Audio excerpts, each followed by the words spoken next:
Good morning, good afternoon, good evening to you.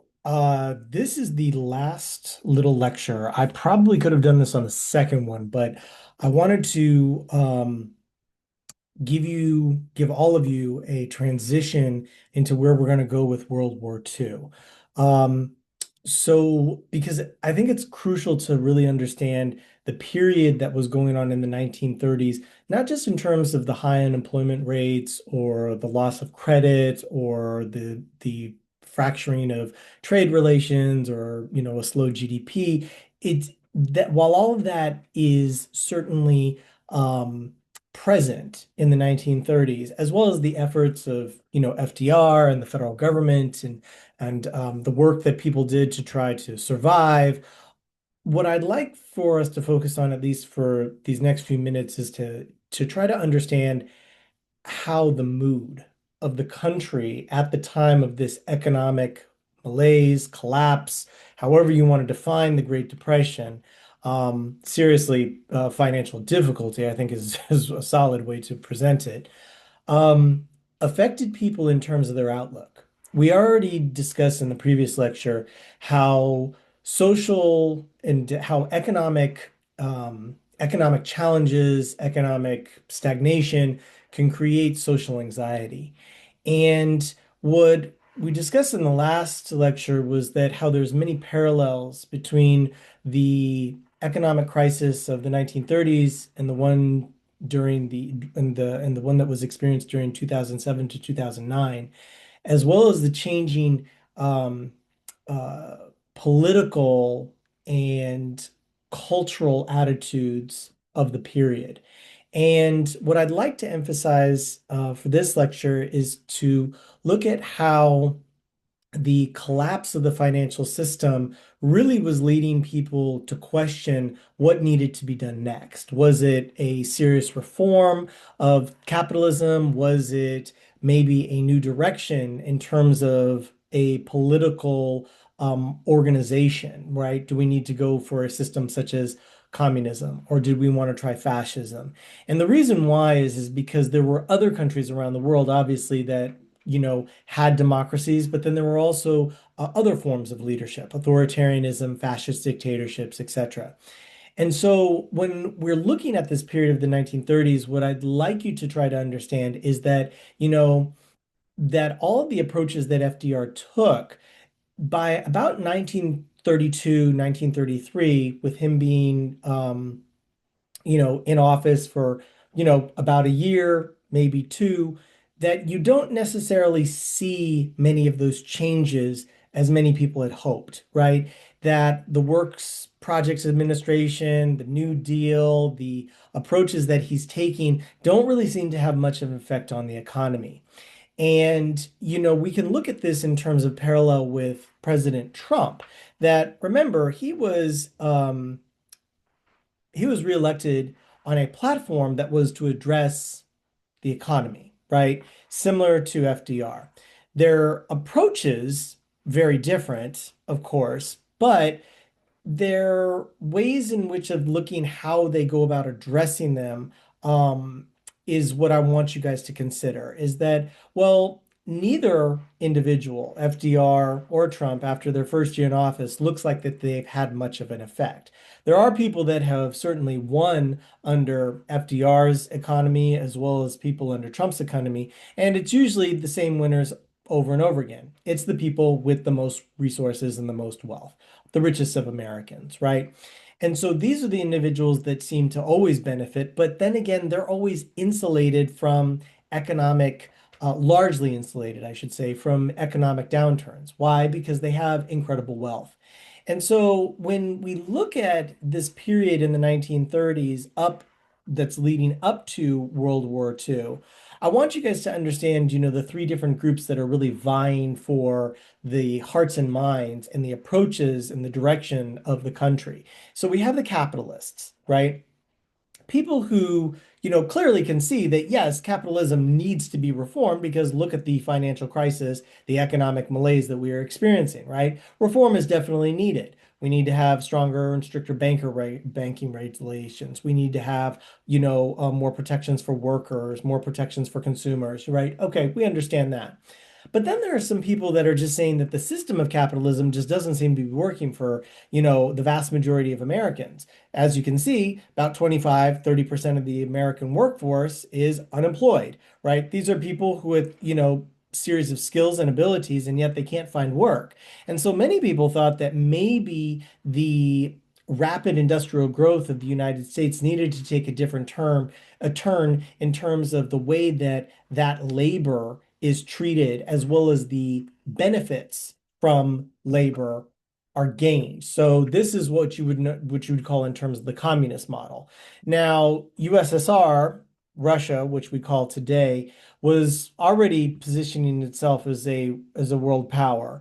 They had a very different system since the Bolshevik Revolution in 1917, where communism as a state-sanctioned economic organizing system was the standard. So this is where the labor, not to get you guys into too much detail about communism, but the simple organizing principle of communism is this, is that the labor to which produces a good or a service should be that which allows everybody to basically be shared in, right? So that if you look at communism, it comes from that term communal, this idea in which, aspects in terms of what it is that you produce goes into the goods for the benefit of all people because we all produce something that we all need and we all share from this. It sounds like a great idea. And in certain, economies, especially small scale, maybe, you could call them like sedentary farmers, communal organizations like this can work. There are communes that work in terms of maybe a small business, but it seems to have some real failures when it comes to like highly organized, highly developed, advanced societies that are really focused on specialization of work and labor and skill. The main problem is that the role of incentives, the idea in which to produce more for the benefit of greater consumption, sales, goods, the exchange of services in terms of what the market can bear, that has no presence in the role of communism. And communism really just goes against very much of the principles in terms of just being a human, right? That much of what we often think of in terms of like survival, the ability in which to get ahead, right? These are ideas that are really curbed under communism because the notion is that you work for the good of the group. Not a bad idea. Problem is that we all know that not everybody has the same sort of incentives to want to work as hard for the group, right? So how do you keep that incentive going? And the way that that incentive is really works under communism is through an authoritarian or a strong role in terms of forcing people into the production of goods and services. And so, of course, because that's the incentive is more of like either to avoid a punishment or a violence or to just simply survive, the quality of whatever is produced is usually much lower. And so that's one way that people were thinking about it. Now, remember, there was also during this period, and I'm not going to get into too much detail about this, but American communism at the time and the communist movement in the United States was very different than that which was going on in Russia. Many of the people who supported that idea of American communism thought that it was different than the type of communism that was in Europe. Many people would later find out that it wasn't, and that's why they left. So, there's many aspects to that. And we will talk more about communism certainly after the end of World War II, as it becomes a much stronger political and economic force in the post-World War II order. So, but that's one area that is being considered in terms of a trajectory that the country might want to take. The other trajectory is that of fascism. And the reason why that fascism, which is basically an economic approach where there is one strong central leader or authority that basically rules as a charismatic, strong man, essentially. That this is a person who can solve all the problems, the only person who's capable of making it happen. And of course, they have many different tools to allow that to happen. But some of the more well-known during this period in the 1930s of people who adopted fascist approaches could be seen in Italy under Mussolini or Germany under Adolf Hitler. And so, during the 1930s, Americans are actually seeing this, and they're seeing what's going on in Italy, they're seeing what's going on in Germany. And while we currently have the benefit of hindsight to see what exactly are the outcomes of fascism, right?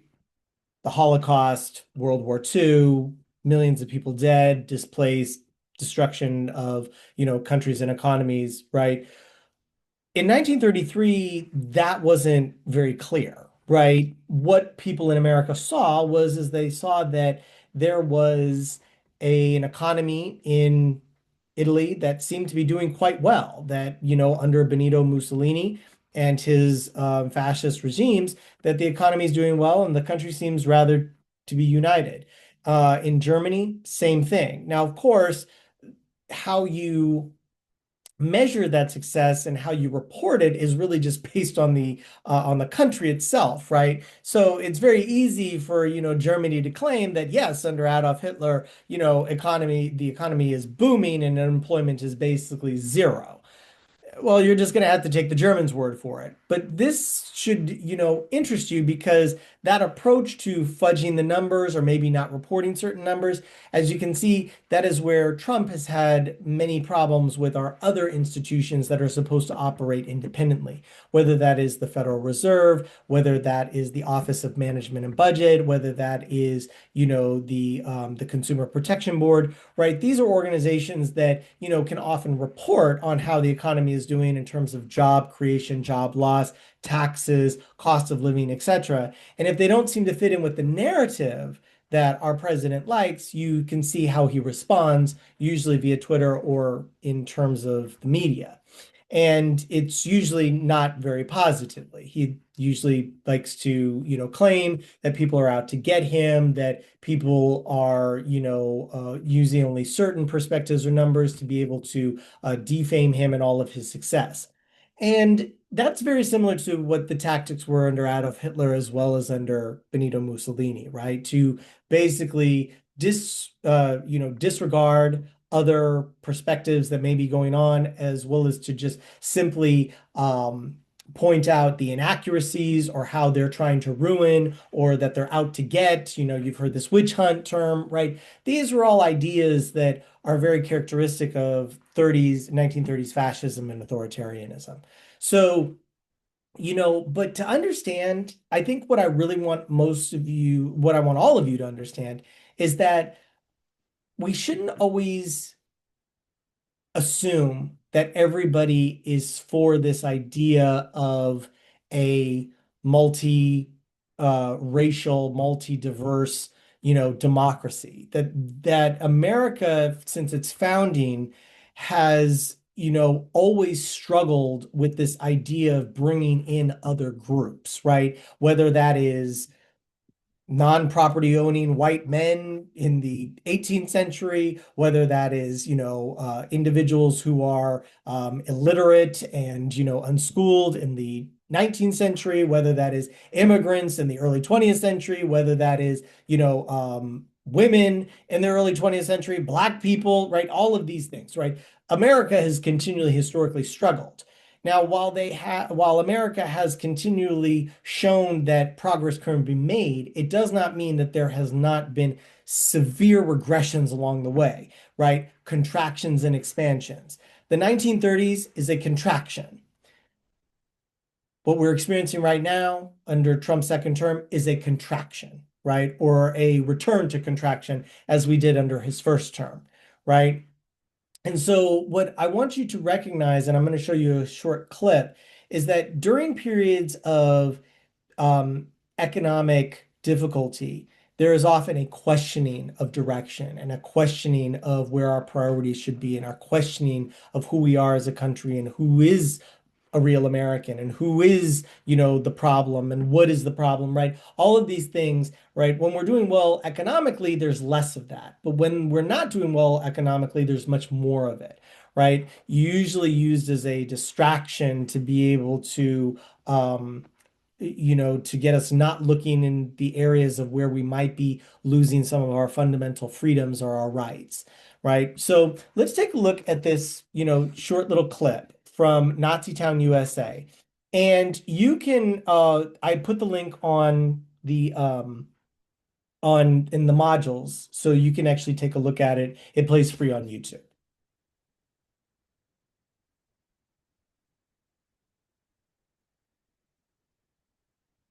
In the 1930s, lots of Americans thought the whole social order was about to collapse. Capitalism, democracy, they were done for, and something else was going to have to come along to take its place. And a lot of people thought that was going to be fascism. Oh, and just to let you know that the images that we're seeing, like the Nazi flag and standing next to the American flag, this isn't AI. Okay, this is actually legit film footage from the period.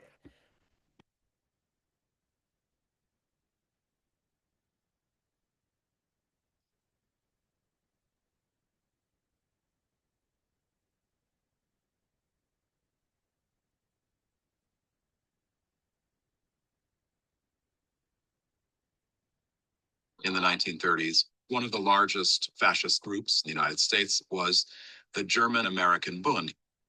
Bund simply means organization, but fundamentally, this is an American organization.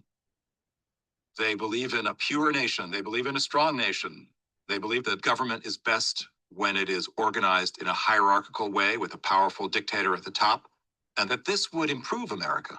Now, if you hear that, I want you to think about, what especially was said or has been said by Trump as well as members of his cabinet or the people who, vote for him or are strong supporters of him, whether that's, people in his government or whether it's just, people that are part of the MAGA movement, right? The Make America Great Again, right? That idea that, this is a pure nation, that this is a nation for a certain group of people, that there is something that needs to be protected, right?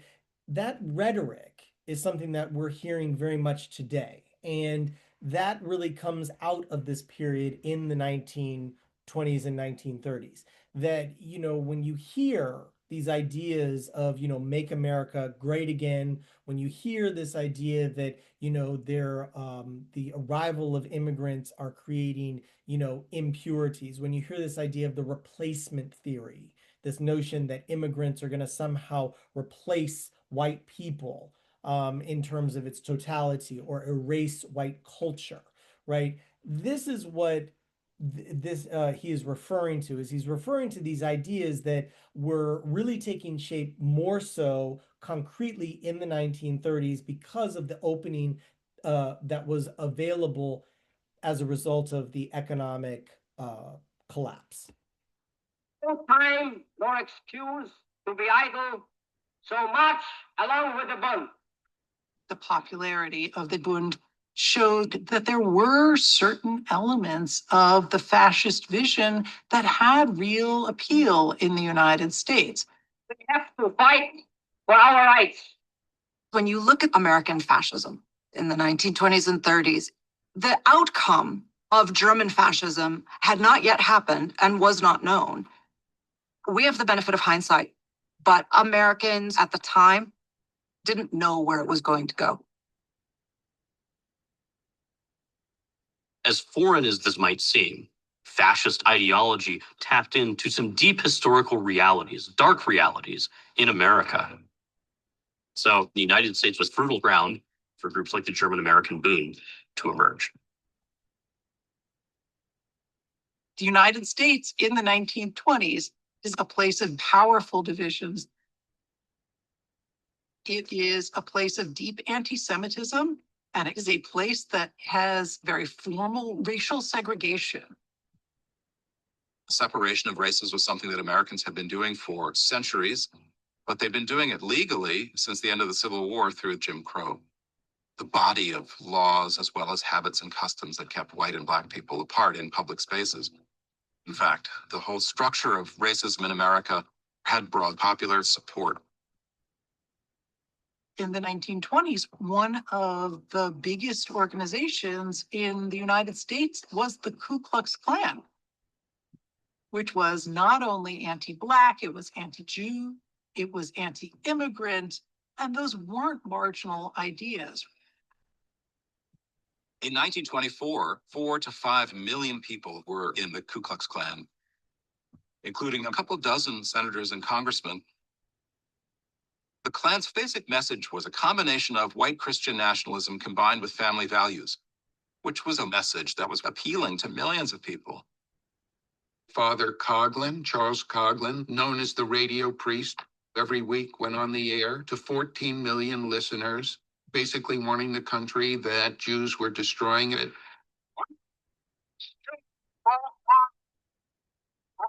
Principles of love.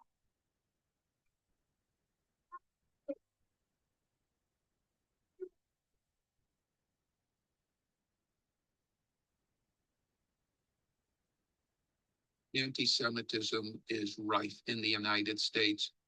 And at this point, it's out in the open. The most famous anti-Semite in America was probably Henry Ford. Henry Ford was an inventor, an extraordinary capitalist, but he used his wealth to promote some of the most virulent anti-Semitic conspiracy theories. He published a notorious book called The International Jew and had it distributed widely around the country. Millions of people might have heard of this book, but never actually seen it. Well, Ford took care of that. At that time, anti-Semitic and white supremacist ideas were supported by a pseudoscientific movement that was wildly popular in Europe and in the United States called eugenics. What is the bearing of the laws of heredity upon human affairs? Eugenics provides the answer, so far as this is known. Eugenics seeks to apply the known laws of heredity so as to prevent the degeneration of the race and improve its inborn quality. Eugenics said that white supremacy was biologically determined and could be proven, as could the identities of the inferior, so-called inferior races. It rationalized white supremacism by apparently giving it a scientific basis. Laws were based on these ideas. In 1924, the United States passes the Johnson-Reed Act, which puts a quota system on people immigrating into the United States from Europe. Under this new law, roughly 90% of them are going to come from Northern European countries, aka white. Okay. So when you hear those aspects of what was going on in the 1920s and up until the 1930s, is that you can see how this country has already been prepared for laying the foundations for an aspect of fascism in America. Take a look at the video and, give me your thoughts. And I think, you'd be interested in taking a look at it. But, to understand, why exactly people were attracted to it. You could see the benefits of what was going on in Germany and in Italy. Fascism seems to work. Their economies are doing well. People are just disillusioned with democracy. There's a fear of communism at the period of time because they see what's happening in Russia. And they understand this idea of strength and order to be able to get the society back on track to where it needs to be because there's far too much chaos, right? What's interesting about that is that everything that I just told you, if we look at economic hardship, we could look at the term today in terms of affordability. When we say the disillusionment with democracy, we could say, well, look at the chaos that is happening with the redistricting. Look at what we can say is that the disillusionment with democracy is that nothing gets done in the House, right? We're in a partial government shutdown right now. The disillusionment with democracy is that people seem to be elected to positions for life, right? There's an election every 2 years for the House, every 6 years for the Senate, every 4 years for the president. But what is the actual outcome in terms of change?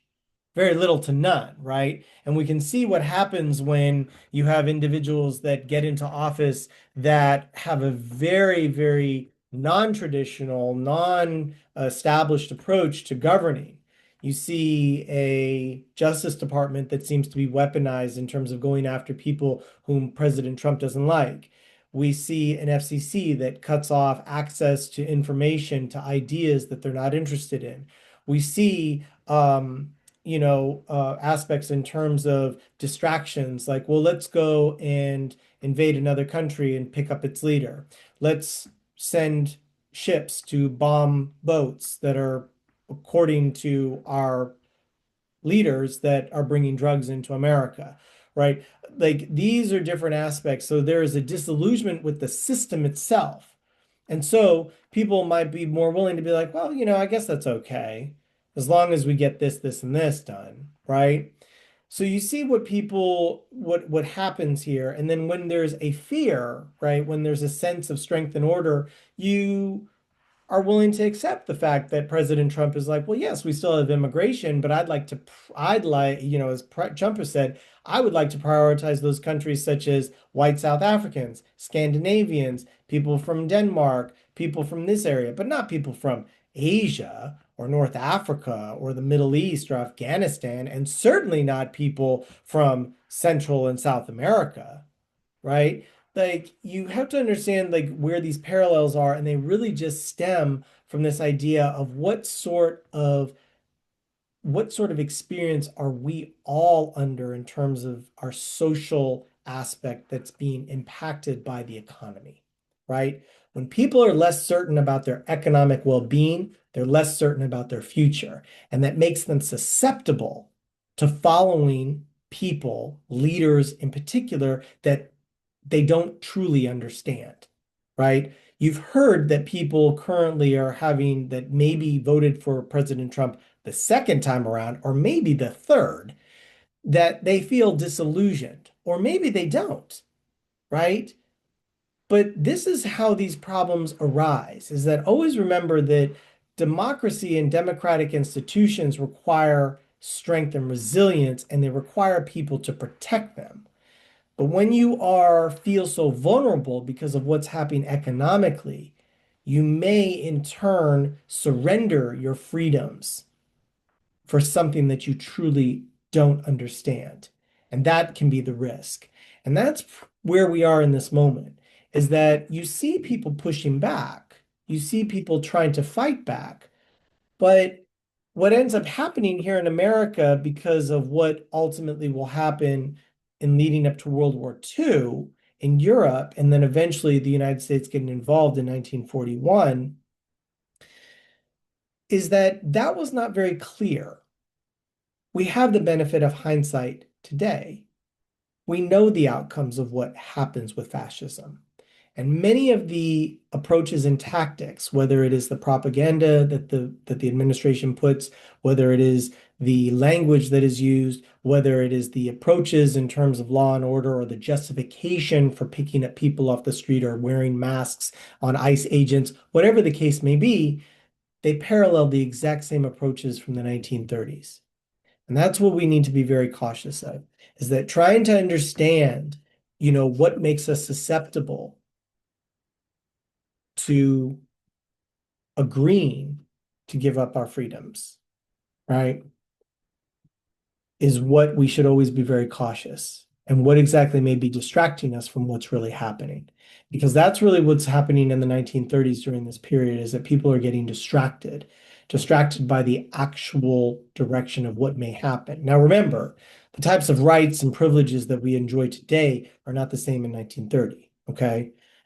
There's, the ideas of democracy are there, but many of the things that we take for granted today were not present in the 1930s. Remember, this is still 1930s. Jim Crow segregation is still very much the lay of the land. There's still heavy inequality between men and women. There is still a huge inequality between the rich and the poor. There is still, not the same sort of equities that are built into the society.